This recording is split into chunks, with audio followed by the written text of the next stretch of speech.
तो फिर से स्वागत करता हूं आपका हरिद्वार ब्लॉग पार्ट 4 में। उम्मीद करता हूं कि पार्ट 1, पार्ट 2, पार्ट 3 आपको पसंद आया होगा, पर आपका प्यार उस वीडियो में मेरे को नहीं दिखा।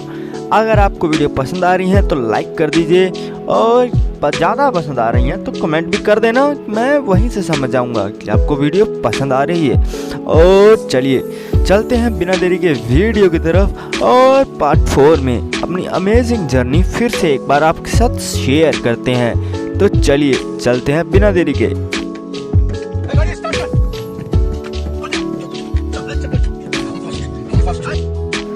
तो टाइम हुआ था 12 बजे का, और हम निकल पड़े हरिद्वार में से। तो हमें जाना था ब्रिज क्रॉस कर ऑटो स्टैंड की तरफ, और हम ब्रिज पर जा रहे थे। और तभी मैंने कुछ चीज़ें नोटिस की, जैसे कि ये दुकानें जो साइड में लगी हुई हैं, और बाइक्स या ऑटो जो रिक्शा वाले, क्योंकि एक ही तो ये रोड है, और उसमें भी पैदल से ज़्यादा हमें मतलब ऑटो रिक्शा वाले मिल जाते हैं। उसकी वजह से थोड़ा ज़्यादा डिफ़िकल्ट हो जाता है, और दुकानों की वजह से भीड़ लग जाती है, आधी जगह वैसे ही रुक जाती हैं, तो बहुत ज़्यादा मुश्किल हो जाता है ये सब मतलब करना। तो मेरे को तो ये सिस्टम थोड़ा लगा थोड़ा इसकी थोड़ा गलत है। तो ये इस भाई को शायद कुछ ज़्यादा ही जल्दी थी, तो बार बार हॉर्न में जा रहा था। तो मैंने कहा ले भाई तू ही चला जा, हमें कोई बात नहीं, हम आराम से चले जाएंगे।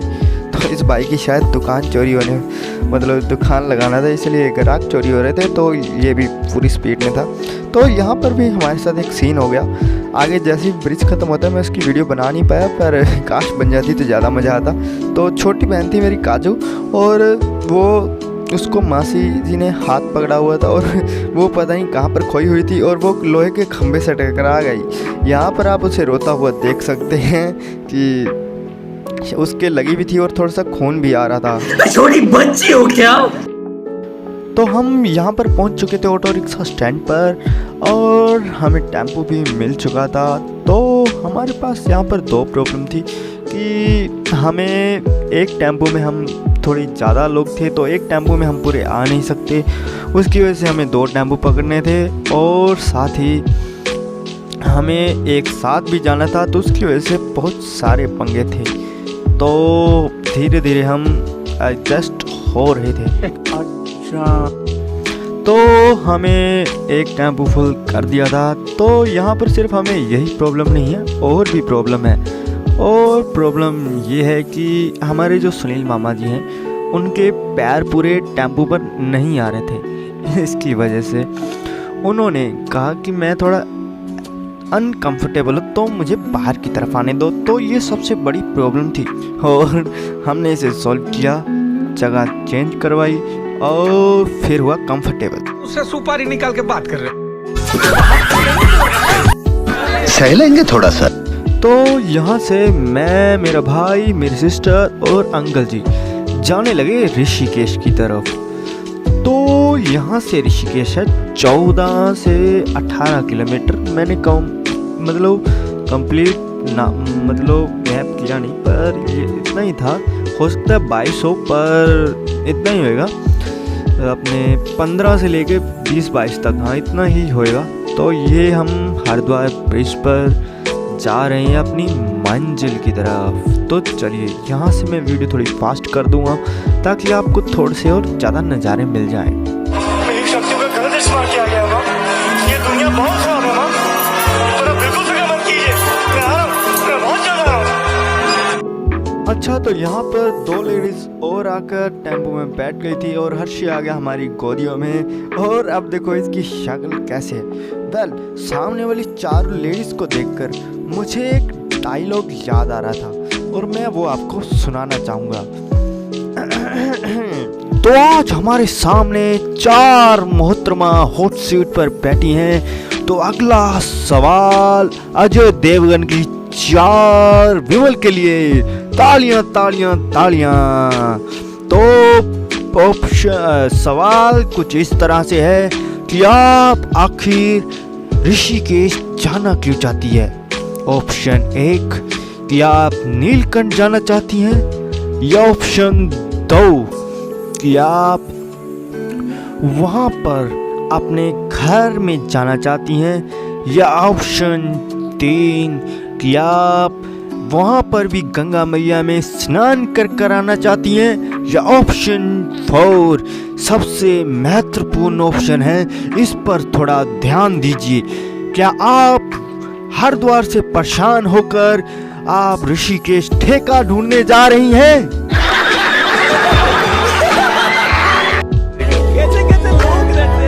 तो हम मतलब पीछे रुके हुए थे क्योंकि वहाँ पर वो अपनी ट्रेन, अबे जल्दी बोल, कल सुबह पनवेल निकल।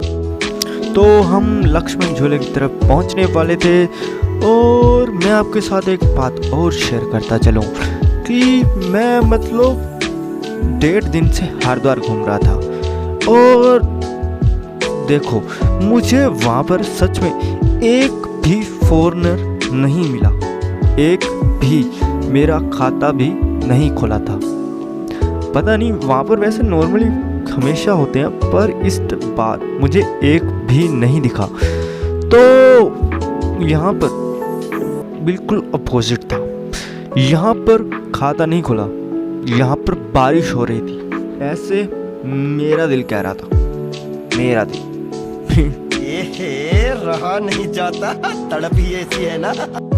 तो फाइनली हम पहुंच गए जिसका मुझे इंतजार था। हम पहुंच गए लक्ष्मण झूले में। तो ये झूला वैसे तो देखने से दूर से अच्छा लगता है, पर जब हम इसके ऊपर से चलते हैं ना तो ये चलते चलते हिलता है, और साथ में इस सड़क में भी क्रैक्स है। और हो सके तो मैं आपको दिखा दूंगा, नहीं तो जाते वक्त दिखा दूंगा। और ये देख लीजिए। और साथ में ही ये स्कूटीज भी जो जाती है ना, ये बहुत ख़राब करती है, क्योंकि बहुत दिक्कतें आती हैं यार इसके साथ। और साथ में पैदल यात्री भी हैं और बहुत प्रॉब्लम आती है। और साथ में यहाँ पर से फ़ोन गिरने का भी चांस बहुत ज़्यादा है। तो यहाँ पर जब मैं चल रहा था ना, तो एक हाथ से नहीं, दोनों हाथों से फ़ोन कस कर पकड़ रखा था, ताकि फ़ोन कहीं गलती से भी गलती ना हो जाए। कहीं फ़ोन छूट गया तो क्या होगा। चड्ढा समझाओ इसे, समझाओ। ऐसे खिलौने बाजार में बहुत बिकते हैं। तो यहाँ पर हमने लक्ष्मण झूला क्रॉस कर दिया था, और हम पहुँच गए थे गंगा मैया के दूसरी तरफ। Oh my God! Wow! अच्छा, तो यहाँ पर भी मेरे साथ एक सीन हो गया कि मैं पीछे रुक गया था, और वहाँ से मुझे कुछ दवाई वगैरह लेनी थी। और यहाँ से आगे जब मैं जाता हूँ तो वहाँ से 2 रास्ते जाते हैं, एक जाता है पैदल की तरफ और एक जाता है टैक्सी स्टैंड की तरफ। तो मैं बहुत टाइम बाद आया था और मैं भूल गया कि मुझे किस तरफ जाना चाहिए था, और गलती से मैंने गलत रास्ता पकड़ लिया। और मुझे कहीं ना कहीं पता लग गया था कि ये शायद गलत रास्ता है, क्योंकि मुझे दूर दूर तक मेरे साथी नहीं मिल रहे थे।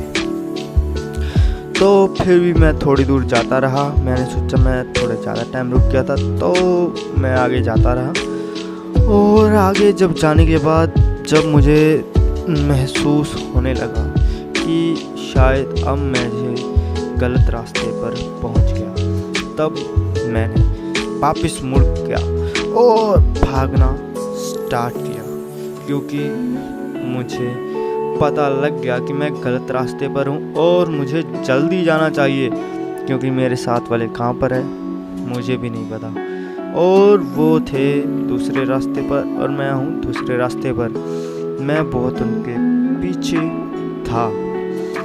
तो वहाँ से मैं भागा, और मुझे भागने में थोड़ी सी शर्म भी लग रही थी, क्योंकि इतनी भीड़ थी। और अगर मैं भागता तो सभी लोग मुझे देखते कि इसे पता नहीं क्या अलग ही आग लगी है भागने की। तो इसलिए मैं ज़्यादा प्योर से भी नहीं भागा, बस ऐसे नॉर्मली भागा।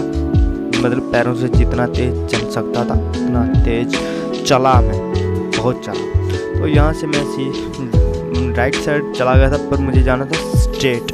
तो मैं जाने लगा स्ट्रेट, और यहाँ पर लेडीज़ बहुत ज़्यादा हैं जो अपनी दुकान खोल के बैठी हैं। पहले नहीं थी और मैंने देखा था, पहले नहीं थी और अब ज़्यादा है। तो यहाँ से मैं फिर से चला स्ट्रेट और चलते चलते यहाँ पर मुझे पेटूराम जी भी दिखे, एक नहीं दो दिखे, और इनके साथ लोग फोटो खींच रहे थे। पर मेरे पास इतना टाइम नहीं था कि मैं फ़ोटो खींचने बैठा हूँ इनके साथ, पर मैंने थोड़ी सी वीडियो तो बना ही ली थी। और जब मैं भागा तो मैंने अपनी चील की निगाह दौड़ाई और मुझे मेरे साथी मिल गए। फाइनली मुझे आकर बहुत अच्छा लगा। तो फाइनली हम पहुंच गए थे टैक्सी स्टैंड पर, और टैक्सी स्टैंड पर हमें मतलब ज़्यादा ही गाड़ी मिल गई और हमने वहाँ से पर्ची भी कटा ली जो कि 2400 रुपये की थी। और एक गाड़ी में 12 जाने थे, वैसे हम ज़्यादा थे और हमने ये बस 12 मतलब एक गाड़ी, हमने उससे पूछा था कि 12 जाने कैरी कर सकती है, उसने हमें बताया। तो हमने कहा कि बस भाई 12 जाने की कर दे, और 12 जाने के थे 2400 रुपये और हमने वो पे कर दिए, एक जाने के 200 रुपये मतलब एक सवारी के। और उसमें हम 14 से 15 जाने बैठ गए, मतलब 15 जाने बैठ गए थे शायद, 15 से 16 ज़्यादा ही होंगे। और गाड़ी चल पड़ी और यहाँ से मैं थोड़ी फास्ट कर दूंगा ताकि आप जाने का व्यू के पूरे नज़ारे ले सकें। Bye bye. मेरी शक्तियों का गलत इस्तेमाल किया गया ना, ये दुनिया बहुत खराब है ना, पर आप बिल्कुल फिक्र मत कीजिए, मैं आ रहा हूँ, मैं बहुत जल्द आ रहा हूँ।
शेयर कर देना और दबा के लाइक ठोक दो लेगे मनीष बाबे जी का नाम।